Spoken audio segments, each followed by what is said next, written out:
जय हिंद साथियों, आप सभी का राजस्थान स्टडी नंबर 1 में स्वागत है। साथियों, आज हम शुरुआत कर रहे हैं राजस्थान की ज्योग्राफी, वो भी नए राजस्थान, नया जीके और नया भूगोल, नए जिलों के अनुसार राजस्थान की ज्योग्राफी हम स्टार्ट करने जा रहे हैं। तो अपनी पहली क्लास रहने वाली साथियों, और पहली क्लास से शुरुआत करते हैं। और आपको भी है आज से इस क्लास से शुरुआत करनी है, और तब तक एंड ना होए अपनी ज्योग्राफी कंप्लीट, तब तक आपको रुकना नहीं है। मैं भी नहीं रुकूंगा, आपको भी नहीं रुकना है, और शानदार तरीके से, जानदार तरीके से हम पढ़ने वाले हैं। और ये मैं आपको विश्वास दिलाता हूँ, राजस्थान की कोई भी एग्जाम दे लेना, उसमें अपने जो कंटेंट जो आपको मैं दूंगा ना, उसको आपको दिमाग में छाप दूंगा और आपको हमेशा याद रहेगा। ये आपको मैं पहले बता देता हूँ। तो स्टार्ट करते हैं।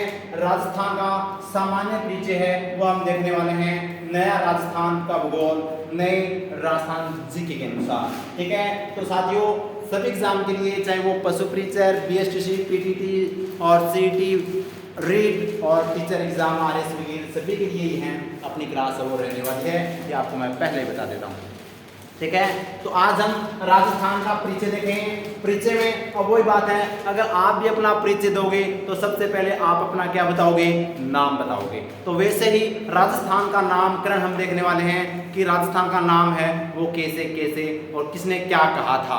उसके बाद में हम राजस्थान की स्थिति, विस्तार, क्षेत्रफल और बाउंड्री वगैरह सब कुछ है वो देखने वाले हैं। तो बने रहिए हमारे साथ और स्टार्ट करते हैं अपने आज की सेशन की ओर। ठीक है, तो लाइक व शेयर जरूर कर देना, और साथियों अगर अच्छा लगे ना तो परिवार को सब्सक्राइब कर लेना राजस्थान स्टडी नंबर 1 को।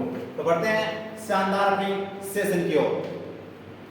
तो देखिएगा, पहले हम देखते हैं राजस्थान का परिचय। क्या देखेंगे साथियों? राजस्थान का नामकरण देखते हैं। अब राजस्थान का नामकरण की बात आई है तो हम बात करें तो साथियों ऋग्वेद की मैं चर्चा करूं तो ऋग्वेद में राजस्थान का नाम क्या मिलता है? ब्रह्मावत। ऋग्वेद में राजस्थान का नाम क्या मिलता है? ब्रह्मावत मिलता है साथियों। और रामायण को किसने लिखी थी? वाल्मीकि जी ने लिखी थी। और वाल्मीकि जी ने रामायण लिखी थी, उस रामायण के अंदर राजस्थान का नाम मिलता है मरुकांतार। क्या नाम मिलता है रे? मरुकांतार। फिर एक व्यक्ति आता है जिसका नाम है जॉर्ज थॉमस। जॉर्ज थॉमस के ऊपर एक पुस्तक लिखी गई थी, जिस पुस्तक का नाम था military memoirs of mister George Thomas. और इसके अंदर राजपूताना नाम अपने को लिखित जानकारी मिलती है। लेकिन और ये पुस्तक किसने लिखी थी?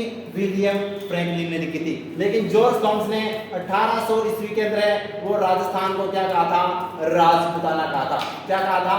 राजपूताना कहा था साथियों। और 1805 ईस्वी के अंदर वो इस पुस्तक में हमें लिखित जानकारी है वो मिलती है। बताओ कितना क्लियर। तो आपको पूछे कि राजस्थान का ब्रह्मावर्त में जो ऋग्वेद के अंदर क्या नाम मिलता है? ब्रह्मावर्त। रामायण के अंदर मुरुकांतार। और जॉर्ज थॉमस ने क्या कहा था? तो जॉर्ज थॉमस ने कहा था राजपूताना। उसके बाद में हम बात करें साथियों एनाल्स एंड एंटिक्विटीज ऑफ, जो पुस्तक है वो किसके है? कर्नल जेम्स टोड के। किसके है? कर्नल जेम्स टोड की। और कर्नल जेम्स टोड ने राजस्थान का नाम क्या दिया था? रजवाड़ा, राजस्थान और राजस्थान। और ये जो पुस्तक है annals and antiquities of Rajasthan, इसको जो प्रकाशन कब प्रकाशित की गई थी? 1829 ईस्वी को है वह प्रकाशित की गई थी। और ये वही कर्नल जेम्स टोड है जिसको घोड़े वाले बाबा और राजस्थान इतिहास का जनक के रूप में है वो जाना जाता है। ठीक है, आगे देखिएगा, बढ़ते हैं। तो उम्मीद करता हूँ इतना आपको क्लियर हो गया। तो अब अपने को देखते हैं कुछ शिलालेख के अंदर राजस्थान का नाम क्या मिलता है। शिलालेख के अंदर मैं बात करूं तो यहाँ पर देखिएगा, एक शिलालेख है गोसुंडी शिलालेख और एक है बसंतगढ़ शिलालेख। ठीक है साथियों, प्यारा सा लाइक जरूर कीजिएगा अगर वास्तव में आपको अच्छी लग रही है। ठीक है, तो गोसुंडी शिलालेख के बारे में जानकारी हम देखते हैं। और आपके जो राजस्थान के जो प्राचीन शिलालेख और जो प्राचीन पूछे जाते हैं ना शिलालेख वगैरह, तो वहां से ये क्वेश्चन भी इंपॉर्टेंट है। ये शिलालेख आपके दो यहाँ पर कवर होने जा रहे हैं। ठीक है, तो गोसुंडी से शिलालेख की मैं बात करूं तो ये कहाँ से मिला हमें? तो ये गोसुंडी शिलालेख नगरी चित्तौड़गढ़ में, नगरी चित्तौड़गढ़ से वो गोसुंडी शिलालेख है वो हमें मिला था। किस समय का ये? तो 532 ईस्वी पूर्व का साथियों ये गोसुंडी शिलालेख है। और इस शिलालेख में राजस्थान का नाम क्या उल्लेखित है? तो राजस्थानी। तो राजस्थान का नाम क्या उल्लेखित है? राजस्थानी है वो साथियों इसमें उल्लेखित है। और वर्तमान में यह जो शिलालेख है वो कौन से संग्रहालय में है? उदयपुर संग्रहालय में। कौन से संग्रहालय के अंदर है? उदयपुर संग्रहालय में है। और ये किस भाषा में है साथियों? संस्कृत भाषा में है। किस भाषा में है? संस्कृत भाषा में है। और इसकी खोज किसने की? तो श्यामल दास जी ने है वो साथियों गोसुंडी शिलालेख की खोज की थी। ठीक है। और इसके अंदर यह जो शिलालेख हमें क्या जानकारी देता है? भागवत धर्म के बारे में जानकारी देता है। तो आपसे पहले सीधा क्वेश्चन आएगा कि गोसुंडी शिलालेख में राजस्थान का नाम क्या मिलता है? राजस्थानी। गोसुंडी शिलालेख कहाँ से प्राप्त हुआ? नगरी चित्तौड़गढ़ से। गोसुंडी शिलालेख की खोज किसने की थी? श्यामल दास जी ने। और गोसुंडी शिलालेख किस भाषा में है? संस्कृत भाषा में है। गोसुंडी शिलालेख की बात करें साथियों भागवत धर्म के बारे में जानकारी देता है और वर्तमान में यह उदयपुर संग्रहालय के अंदर स्थित है। तो अगर इतना समझ में आ गया तो आगे देखते हैं। और 532 ईस्वी पूर्व का यह शिलालेख है साथियों। अब आगे बढ़ते हैं। आगे आता है बसंतगढ़ शिलालेख। कौन सा शिलालेख है? बसंतगढ़ शिलालेख है वो साथियों ये आता है। और ये हमें कहाँ से प्राप्त हुआ? खिमल माता मंदिर सिरोही के अंदर। तो बसंतगढ़ शिलालेख है वो खिमल माता मंदिर सिरोही के अंदर है। सिरोही से में प्राप्त होता है साथियों। और एक ही समय का है 682 ईस्वी का है। 532 का कौन सा है? गोसुंडी शिलालेख है। 682 ईस्वी का जो शिलालेख हमें प्राप्त हुआ है ये साथियों कौन सा है? बसंतगढ़ शिलालेख है। तो बताइएगा इतनी बात क्लियर। इसके अंदर राजस्थान का नाम क्या उल्लेखित है? तो राजस्थान का नाम है राजस्थानीय द्वितीय। क्या नाम है? राजस्थानीय द्वितीय है और राजस्थान का नाम उल्लेखित है साथियों। और किस वंश के बारे में यह जानकारी देता है? चावड़ा वंश के बारे में यह जानकारी देता है। और साथियों शासक राजा ब्रह्मनाथ के बारे में भी जानकारी हमें देता है। तो अभी तक हमने दो शिलालेख देखे। एक तो गोसुंडी शिलालेख, हम देख रहे हैं नामकरण। राजस्थान का नामकरण तो साथियों ऋग्वेद में ब्रह्मावर्त मिलता है, रामायण में मरुकांतार मिलता है, जॉर्ज थॉमस ने राजपुताना कहा था और कर्नल जेम्स टोड ने राजस्थान, राजस्थान और रजवाड़ा कहा था। उसके बाद में हमने गोसुंडी शिलालेख देखा। गोसुंडी शिलालेख में राजस्थान का नाम मिलता है राजस्थानीय। और फिर हमने बसंतगढ़ शिलालेख देखा। बसंतगढ़ में मिलता है राजस्थानीय द्वितीय। इतनी बात क्लियर? इतनी बात क्लियर है तो आगे बढ़ते हैं। इतनी बात क्लियर है तो आगे बढ़ते हैं साथियों। तो देखिएगा फिर उसके बाद में हम देखते हैं शिलालेख अपने ग्रंथ। तो हमने शिलालेख देखे प्राचीन समय में अपना ऋग्वेद, रामायण और अपने शिलालेख। उसके बाद में ग्रंथ। दो ग्रंथ आपको याद रखने। एक तो मुहणोद नैण श्री ख्यात। मुहणोद नैण श्री ख्यात जो मुहणोद नैण श्री के द्वारा लिखी गई थी राजस्थान का अबुल फजल इसको मुंशी देवी प्रसाद ने कहा था। तो ये भी आपको याद रखनी है साथियों। इसमें भी राजस्थान शब्द हमको देखने को मिलता है। तो मुहणोद नैण श्री ख्यात के अंदर भी राजस्थान शब्द हमको देखने को मिलता है। और राजरूपक पुस्तक किसने लिखी थी? वीरभान ने लिखी थी। किस भाषा में लिखी थी? पिंगल भाषा में लिखी थी। और कब लिखी थी? 1731 में लिखी थी। और इसके अंदर भी राजस्थान शब्द का उल्लेख अपने को देखने को मिलता है। तो राजस्थान के दो ग्रंथ आपको याद रखने हैं, मुहणोद नैण श्री ख्यात और एक है वो साथियों राजरूपक। ये दो यहाँ पर अपने को मिलती है ग्रंथ। और इनके अंदर है वो क्या मिलता है? राजरूपक की बात करें तो वीरभान ने लिखी थी और मुहणोद नैण श्री ख्यात है वो यहाँ पर मुहणोद नैण श्री ने लिखी थी। ठीक है। इतनी बात क्लियर है तो बताओ। इतनी बात क्लियर है तो बताओ और आगे बढ़ते हैं। नामकरण देख रहे हैं, समझ में आ रहा होगा? तो देखिएगा अब नामकरण हम चर्चा करते हैं। George Ibrahim Grierson, George Ibrahim Grierson के बारे में। ठीक है। तो देखिएगा जॉर्ज इब्राहिम ग्रियर्सन कौन है भाई? इसने पुस्तक लिखी थी लिंग्विस्टिक सर्वे ऑफ इंडिया। कौन सी पुस्तक लिखी थी? लिंग्विस्टिक सर्वे ऑफ इंडिया पुस्तक वो लिखी थी। और इसके अंदर इस पुस्तक के अंदर राजस्थानी शब्द का उल्लेख मिलता है भाषा के आधार पर। तो भाषा के आधार पर जॉर्ज इब्राहिम ग्रियर्सन ने लिंग्विस्टिक सर्वे ऑफ इंडिया के अंदर है वो यहाँ पर मिलती है। ठीक है। तो ये आपको ध्यान रखना है साथियों। ठीक है। आगे देखिएगा, आगे देखिएगा। उसके बाद में हम बात करें तो किसके बारे में देखते हैं? जॉर्ज थॉमस के बारे में। जॉर्ज थॉमस के ऊपर एक पुस्तक लिखी गई थी और इस पुस्तक का नाम है military memoirs of mister George Thomas. क्या है? Military memoirs of mister George Thomas. और इसके अंदर है वो क्या नाम मिलता है? राजपुताना नाम मिलता है। और यह पुस्तक किसने लिखी थी? विलियम फ्रैंकलिन ने। किसने लिखी थी? विलियम फ्रैंकलिन ने साथियों यह पुस्तक वो लिखी थी। ठीक है। उसके बाद में अब बात करें तो इस पुस्तक के अंदर इसका लेखक कौन है? विलियम फ्रैंकलिन है। और ये पुस्तक है वो कब प्रकाशित हुई थी? 1805 ईस्वी के अंदर। 1805 ईस्वी के अंदर यह पुस्तक प्रकाशित होती है। और साथियों इसके अंदर किसका उल्लेख मिलता है? राजपूताना शब्द का। तो राजस्थान को राजपूताना किसने कहा था? जॉर्ज थॉमस ने। लेकिन लिखित जानकारी कौन सी पुस्तक में मिलती है?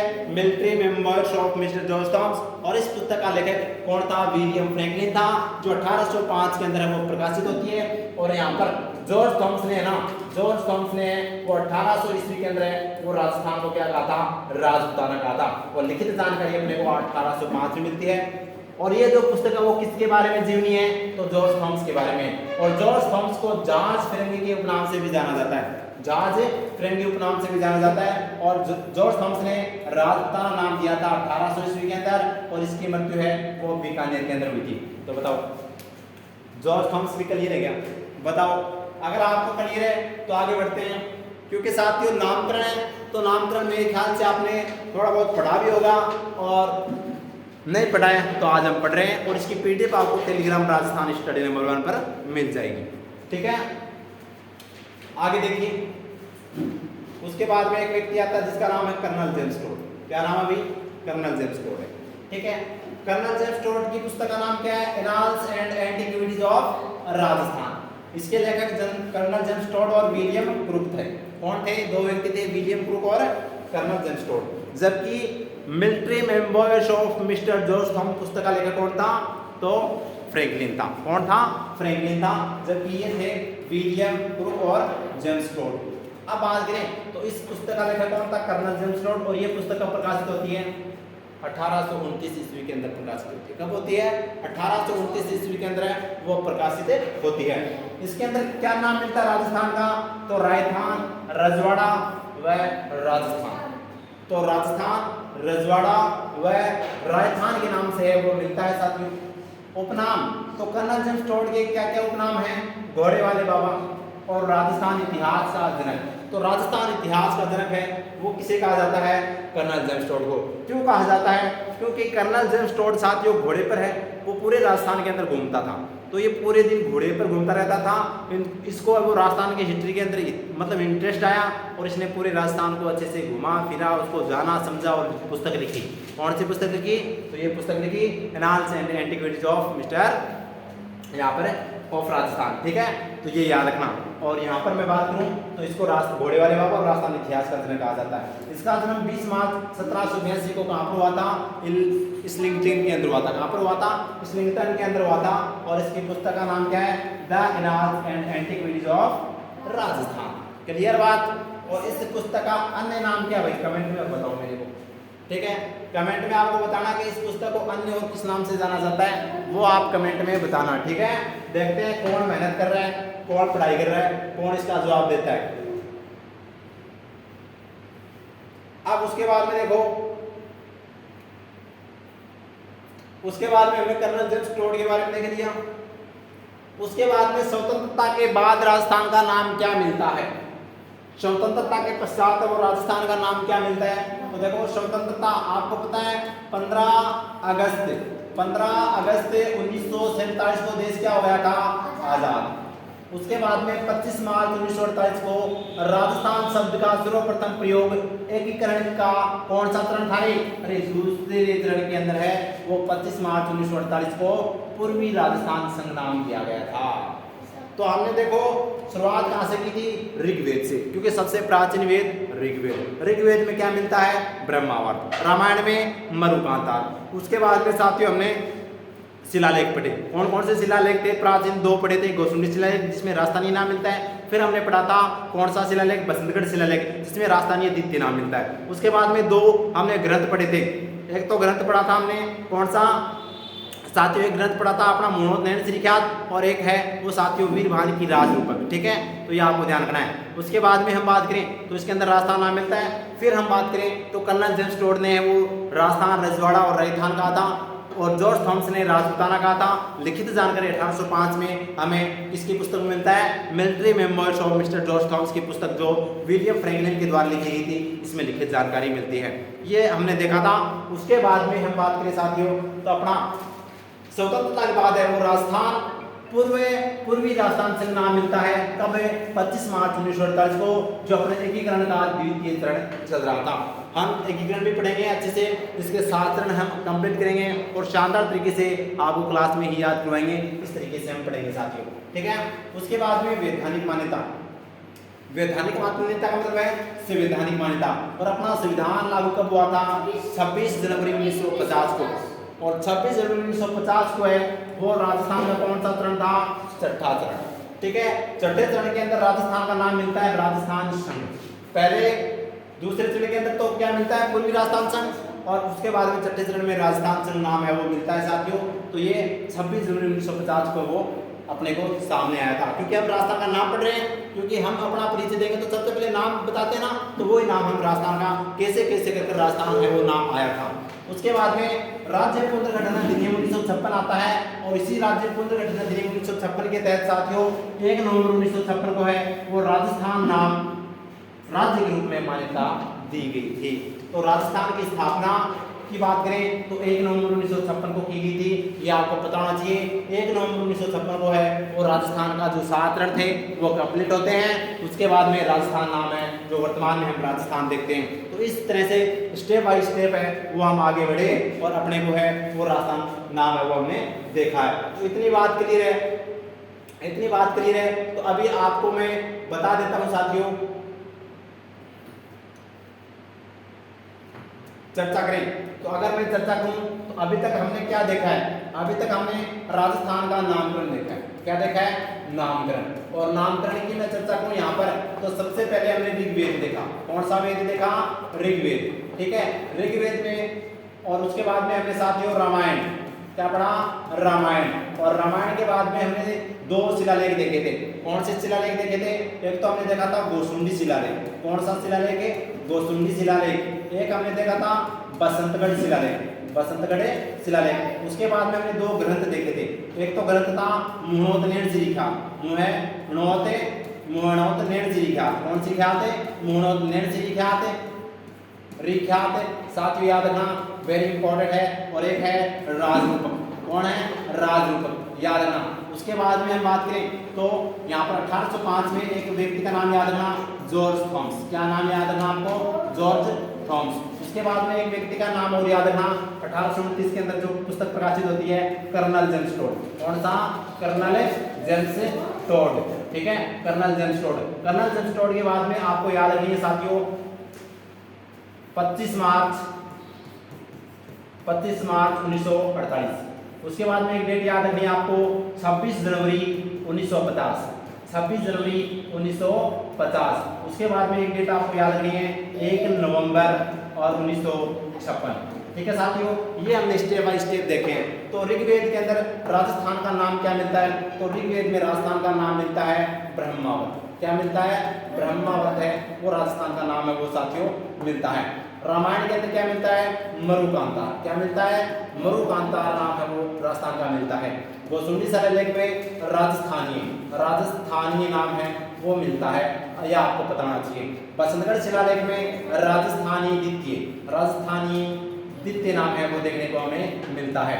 जबकि मुहणोत से विख्यात और राजरूपक जो ग्रंथ है इन दोनों के अंदर राजस्थान शब्द है वो देखने को मिलता है। और जब अपने जॉर्ज थॉमस ने क्या कहा था? राजपुताना। क्या कहा था? राजपुताना कहा था साथियों 1800 ईस्वी के अंदर। और ये राजपुताना नाम अपने को लिखित जानकारी मिलती है 1805 के अंदर। ये आपको ध्यान रखना, जो इसकी पुस्तक इसके ऊपर लिखी गई थी पुस्तक विलियम फ्रैंकलिन के द्वारा, military members of mister George Thomas. उसके बाद में कर्नल जेम्स टोड की बात करें तो 1829 के अंदर इसकी एक पुस्तक प्रकाशित होती है जिसका नाम था annals and antiquities of Rajasthan, जो साथियों उसमें राजस्थान और रजवाड़ा नाम है वो देखने को मिलता है। उसके बाद में 25 मार्च 1948 को हमने देखा था कि राजस्थान का जो एकीकरण का दूसरा चरण था 25 मार्च 1948 को है वो पूर्वी राजस्थान संघ नाम देखने को मिलता है। उसके बाद में 26 जनवरी 1950 को राजस्थान के एकीकरण का जो छठा चरण था उसके अंदर है वो राजस्थान है वो यहाँ पर बात करें तो कौन सा नाम मिलता है? राजस्थान संघ। और 1 नवंबर 1956 को साथियों राजस्थान नाम है वो अपने को आया था, ये आपको ध्यान रखना है। तो 1 नवंबर को 1956 को क्या नाम देखने को मिलता है? राजस्थान, जो वर्तमान में है वो राजस्थान है, ठीक है। इतनी बात वो आपको क्लियर होनी चाहिए। क्लियर बात? ये अपना राजस्थान का नामकरण है वो पूरा हुआ। अब आगे बढ़ते हैं, उसके बाद में देखते हैं राजस्थान का क्षेत्रफल। क्या देखते हैं साथियों? पहले अब राजस्थान की स्थिति देख लेते हैं। क्या देखते हैं? राजस्थान की स्थिति। तो बताओ, इतना क्लियर है? अच्छे से कवर हो गया, रिवाइज हो गया, ठीक है। अब हम देखते हैं राजस्थान की स्थिति। वही बात है, सबसे पहले हम क्या बताएंगे? अब हमसे भी कोई अपना इंट्रोडक्शन पूछता तो सबसे पहले हम नाम बताते हैं, उसके बाद में अपना गांव बताते हैं। तो अब राजस्थान भारत में यानी विश्व में, एशिया में और भारत में कहाँ कहाँ पर है, वो स्थिति भी अब हम देखने को जरूरी है, ठीक है। तो अब देखिएगा, पहले हम देख लेते हैं स्थिति अपने विश्व के अकॉर्डिंग। किसके अकॉर्डिंग? वर्ल्ड मैप के अंदर है वो राजस्थान की स्थिति कहाँ पर है। तो ये आपको दिखाई दे रहा होगा, ये कौन सा मैप है भाई?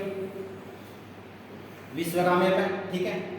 और वैसे आपको ये पता होना चाहिए, जैसे मान लो ये पृथ्वी है, ये कौन सी भूमध्य रेखा है, ये जो 23.5 डिग्री उत्तरी अक्षांश रेखा है, इसको 23.5 डिग्री को कर्क रेखा बोलते हैं। कौन सी रेखा? कर्क रेखा। और ये 23.5 डिग्री जो दक्षिण के अंदर है, इसको मकर रेखा बोलते हैं, ठीक है, याद रखना।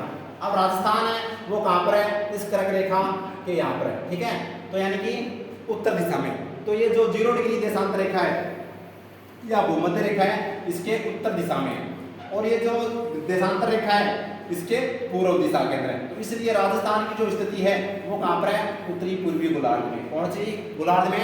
उत्तरी पूर्वी गोलार्ध के अंदर है। तो राजस्थान की स्थिति है वो विश्व के अंदर कहाँ पर है? तो ये अगर अक्षांश की बात करें तो उत्तरी गोलार्ध में आता है, और देशांतर की बात करें तो पूर्वी गोलार्ध में आता है। तो राजस्थान की स्थिति हो गई उत्तर पूर्वी गोलार्ध। कौन सी गोलार्ध है? उत्तर पूर्वी गोलार्ध के अंदर वो राजस्थान की स्थिति होगी। अब आपसे क्या पूछा जा सकता है?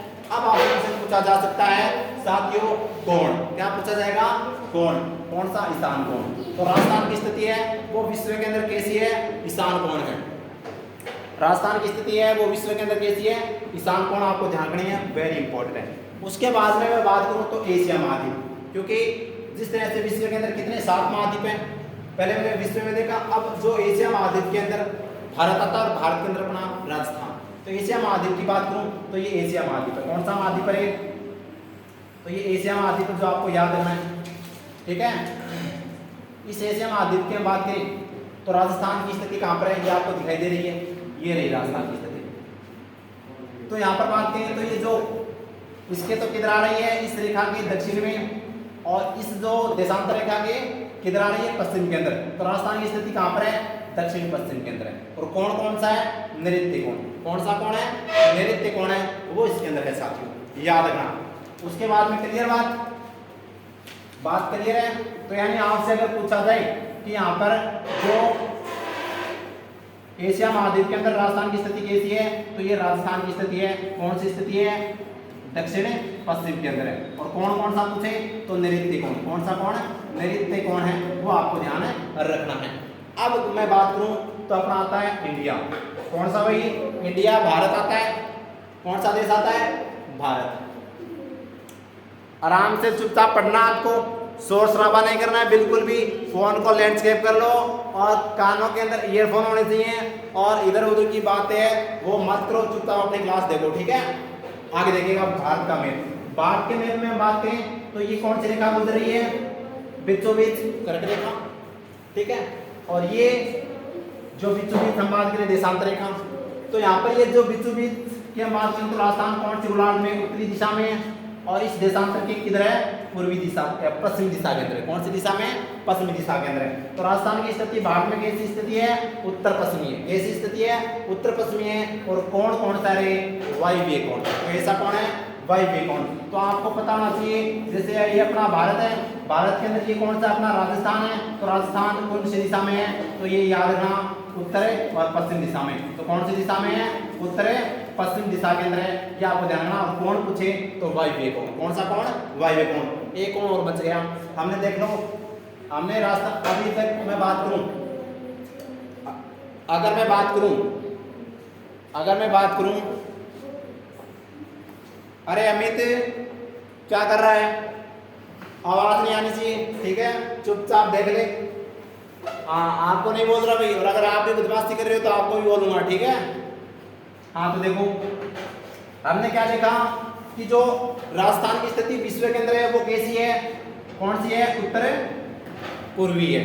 अगर राजस्थान की स्थिति एशिया महाद्वीप में तो वो कौन सी है? दक्षिण पश्चिमी है। और अगर भारत के अंदर देखें तो उत्तर पश्चिमी है। तो ये है, तो ये कौन सा कोण है, उत्तर पूर्वी वाला कौन सा कोण है भाई, तो हमने पढ़ा था ईशान कोण है। उसके बाद में दक्षिण, जो अपना दक्षिण पश्चिम के अंदर जो एशिया महाद्वीप के अंदर राजस्थान की स्थिति आती है वो कौन सा कोण है, नैऋत्य कोण है। और अगर मैं बात करूं भारत के अंदर, तो भारत के अंदर जो उत्तर पश्चिमी जो दिशा है वो कौन सा कोण है, तो ये सातवीं वायव्य कोण है। बाकी बची कौन सा कोण ये है, तो इसको बोलते हैं आग्नेय कोण। कौन सा कोण, आग्नेय कोण। ठीक है, क्लियर बात। तो राजस्थान की स्थिति विश्व में, एशिया में और अपने भारत में क्लियर हो गया। अब आगे बढ़ते हैं। अब राजस्थान का देखते हैं क्षेत्रफल। क्या देखते हैं, क्षेत्रफल। तो राजस्थान का क्षेत्रफल देख लेते हैं। तो देखिएगा, राजस्थान के क्षेत्रफल की मैं बात करूं तो राजस्थान का ये अपना भारत है और भारत के अंदर ये अपना राजस्थान है। कौन सा है भाई, राजस्थान। मारो राजस्थान, प्यारो राजस्थान, सबसे न्यारो राजस्थान, है ना, है ना रे, बिल्कुल है भाई। तो राजस्थान का वर्ग किलोमीटर में कितना क्षेत्रफल है, 3,42,239 वर्ग किलोमीटर। कितना है, 3,42,239 वर्ग किलोमीटर है, वो राजस्थान का क्या है, क्षेत्रफल है। अगर आपसे पूछ रहे वर्ग मील में, तो वर्ग मील में कितना है, 1,32,140 वर्ग मील है। 1,32,140 वर्ग मील है, वो राजस्थान का क्या है, क्षेत्रफल। अगर आपसे पूछे भारत के अंदर पहला स्थान क्षेत्रफल में कौन से राज्य का है, तो अपने राजस्थान का है। और राजस्थान कब आया था, 1 नवंबर 2000 को। 1 नवंबर 2000 को मध्य प्रदेश से छत्तीसगढ़ को अलग किया गया था साथियों। उसके बाद में राजस्थान है वो क्षेत्रफल में क्या आ गया, 1 नंबर पर आ गया। ठीक है, तो 1 नंबर पर आ गया, यह आपको पता होना चाहिए। उसके बाद में देश के कुल क्षेत्रफल का है वो राजस्थान कितने प्रतिशत है, तो मान लो कुल राजस्थान का 100% क्षेत्रफल है, तो 100% में से राजस्थान का क्षेत्रफल है वो 10.41% है। कितना है, 10.41% है, वो राजस्थान का क्षेत्रफल है, ये याद रखना। अगर अब आपको बताना चाहिए 10% है, 100% का हम देखें तो 1/10 भाग, तो राजस्थान है वो पूरे भारत का 1/10 भाग भी आपको याद रखना है, जो आपसे पूछा जा सकता है। अगर बात करें भारत का क्षेत्रफल है वो कितना है, तो 32,87,263 वर्ग किलोमीटर है, जो विश्व का 7वां बड़ा देश है। कौन सा देश है, 7वां बड़ा देश है। और विश्व के कुल क्षेत्रफल का है वो कितना है, तो 2.42% है वो राजस्थान, अपने भारत का क्षेत्रफल विश्व के अंदर है, याद रखना, इंपॉर्टेंट है। क्लियर बात क्लियर है। आगे देखते हैं। तो अभी तक हमने क्या देखा, वो हमको जानना जरूरी है। अभी तक हमने क्या देखा, वो अपने को देखना जरूरी है। तो हमने नामकरण देख लिया, ऋग्वेद में ब्रह्मावर्त, रामायण में मरुकांतार, गौसुंडी शिलालेख में राजस्थानी जीते, बसंतगढ़ शिलालेख में राजस्थानी है, न्यूजीलैंड जो राजरूपक में के अंदर राजस्थान नाम मिलता है। जॉर्ज थॉमसन ने राजस्थान कहा था, कर्नल जेम्स टोड ने क्या कहा था, अरे राजस्थान राजस्थान रजवाड़ा कहा था। 25 मार्च 1948 को पूर्वी राजस्थान संघ और 26 जनवरी 1950 को राजस्थान संघ और 1 नवंबर 1956 को राजस्थान नाम है वो अपने सामने आया। उसके बाद में हमने क्या देखा था साथियों, हमने राजस्थान की स्थिति देखी थी, हमने राजस्थान की स्थिति विश्व के अंदर देखी थी। तो देखिए ये अपना भूमध्य रेखा और ये देशांतर 0 डिग्री, इसके अंदर राजस्थान की स्थिति ये है, कौन सी है, उत्तर पूर्वी गोलार्ध के अंदर। कौन सी स्थिति है, तो उत्तरी पूर्वी गोलार्ध के अंदर है। और कौन पूछे तो आपको बताना ईशान कोण। कौन सा कोण है, ईशान कोण आपको याद रखना है। उसके बाद में हमने चर्चा की थी साथियों अपने कौन से, एशिया महाद्वीप में। एशिया महाद्वीप में राजस्थान यहाँ पर आता है। और यहाँ पर मैं बात करूँ तो यहाँ पर बात करें तो दक्षिण और पश्चिम के अंदर, तो राजस्थान की स्थिति कहाँ पर है, दक्षिण पश्चिम के अंदर है। और अगर मैं कोण की बात करूँ तो साथियों नैऋत्य कोण आपको याद है रखना है। कौन सा कोण, नैऋत्य कोण याद रखना है। उसके बाद में अगर मैं बात करूँ साथियों कौन से, अपने भारत की बात करूँ, किसकी बात करूँ मैं, भारत की। तो भारत की मैं बात करूँ तो भारत के अंदर राजस्थान की जो स्थिति है याद रखना, ठीक है। तो यहाँ पर राजस्थान आ जाता है, ठीक है। तो ये उत्तर और पश्चिम के अंदर, तो राजस्थान कहाँ पर है, उत्तर और पश्चिम के अंदर साथियों। और कौन पूछे तो वायव्य कोण, वायव्य कोण याद रखना। तो ये भारत की स्थिति के अंदर राजस्थान है, क्लियर है। उसके बाद में हमने क्या देखा था साथियों, उसके बाद में राजस्थान का हमने देखा था क्षेत्रफल। क्या देखा था, क्षेत्रफल देखा था। और क्षेत्रफल के अकॉर्डिंग राजस्थान का क्षेत्रफल कितना है, तो 2,42,239 वर्ग किलोमीटर है। जो भारत के क्षेत्रफल का 10.41% है साथियों। और पहला स्थान है वो रखता है भारत के अंदर राजस्थान, ठीक है। और कब आया था पहला, तो 1 नवंबर 2000 को मध्य प्रदेश से साथियों छत्तीसगढ़ को है वो अलग किया गया था। उसके बाद में राजस्थान पहले स्थान पर आ गया। भारत का अगर क्षेत्रफल आपसे पूछे तो, और आपको ये इसलिए याद रखना है 1/10वां भाग है वो राजस्थान है भारत के क्षेत्रफल का, याद रखना वेरी इंपॉर्टेंट है, ठीक है। बहुत बार ये एग्जाम में ये डाटा पूछा गया है 10.41%, जो बहुत बार एग्जाम में पूछा गया है, ठीक है। और भारत का क्षेत्रफल कितना है, तो 32,87,263 वर्ग किलोमीटर, ठीक है। तो ये भी आपको याद रखना है। तो ये अभी तक हमने क्या देखा, नामकरण देखा, राजस्थान की स्थिति और राजस्थान का क्षेत्रफल। क्लियर बात, इतनी बात क्लियर है तो बताओ, मजा आ रहा ना, बस आपको अच्छे से समझ में आना चाहिए। उसके बाद में ये देखिएगा, अपना राजस्थान के बारे में। अब हमने क्षेत्रफल देख लिया, तो क्षेत्रफल के अकॉर्डिंग अब राजस्थान में कौन से देश से कितना बड़ा है ये भी अपने को याद रखना है। तो इजराइल से है वो राजस्थान कितने गुना बड़ा है, अरे आपने राजस्थान इजराइल कितना गुना बड़ो है, 17 गुना बड़ो है। कितना है, 17 गुना राजस्थान बड़ा है इजराइल से। और ये इजराइल का क्या है, इजराइल। और ये देखो श्रीलंका, और श्रीलंका से राजस्थान कितना गुना बड़ा है, 5 गुना बड़ा है। कितना गुना बड़ा है, राजस्थान को 5 गुना बड़ा है। और ये देखो ब्रिटेन, ये छोटा सा अंडमान ब्रिटेन जो राजस्थान यानी ब्रिटेन से राजस्थान 2 गुना बड़ा है। और ये ब्रिटेन पूरे इंडिया पर राज कर गया, ठीक है। तो देखो यानी दिमाग, और मैं थाना अगर दिमाग ऊपर होगा तो एग्जाम कर जाऊंगा, वरना देख लो इतना बड़ो देश छोटा सा देश को क्या हो गयो, गुलाम हो गयो। क्योंकि पहले लगा अपना दिमाग को नहीं हो, रावड़ी पी लेता और काम कर लेता, ठीक है। तो थाना अब गर्मी आ रही है और रावड़ी कम पीनी है, और रावड़ी कम पियोगा तो नींद को नहीं आओगी, ठीक है। तो याद ध्यान रखियो। उसके बाद में देखो बराबर किसके है, तो राजस्थान, जापान, पोलैंड और जर्मनी। इसके अलावा एक नाम और याद रखना, नॉर्वे। तो इन चारों देशों के बराबर है राजस्थान। तो राजस्थान इजराइल से 17 गुना, श्रीलंका से 5 गुना बड़ा है, और ब्रिटेन से 2 गुना, जापान, पोलैंड, जर्मनी और नॉर्वे के क्या है, बराबर है। तो हमने देखा ये राजस्थान का क्षेत्रफल। तो देखो राजस्थान का क्षेत्रफल कितना भाई, अगर आपसे पूछे तो 2 लाख है, 3 लाख है, 3,42,239 वर्ग किलोमीटर है। और अगर आपसे वर्ग मील में पूछे तो 1,32,140, 1,32,140 वर्ग मील राजस्थान का क्षेत्रफल है। और इजराइल से 17 गुना बड़ा है, 5 गुना श्रीलंका से, ब्रिटेन से 2 गुना, और जर्मनी, जापान, पोलैंड और नॉर्वे के क्या है, बराबर है। तो इतनी बात क्लियर है क्या, इतनी बात क्लियर है तो बताओ मजा आया क्या, अरे क्लास में मजा आया क्या आपको, हाँ आया। तो देखो, तो ये अपनी क्लास है वो साथियों कंप्लीट होती है। क्या होती है, अपनी क्लास है वो कंप्लीट होती है। आज हम इतनी ही पढ़ेंगे क्योंकि ज़्यादा हो जाएगा तो फिर आपके याद होना जरूरी है, ठीक है।